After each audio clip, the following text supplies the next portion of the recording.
Telšiuose 2 klasę baigė, plaukti mokė. Tai unikali Lietuvoje socialinė akcija, kurios iniciatorius ir pagrindinis rėmėjas bendrovė Žemaitijos pienas. Jau nuo 2010-ųjų plaukti ir saugiai elgtis vandenyje išmoko beveik 1300 Telšių rajono antrokėlių. Kartu pasilinksmino su plėšomų sūrio dešrelių piknik personažu Žirafa.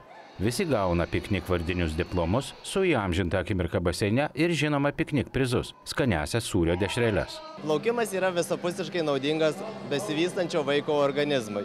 Jis padeda bendravimui, socialiniam vaiko vystymusi. Tik išmokęs plaukti vaikas geba pasirūpinti kitais ir labiau pasitikė savimi. Taisyklingai mokant plaukti, vystosi širdis, plaučiai, greičiau vystosi raumenys.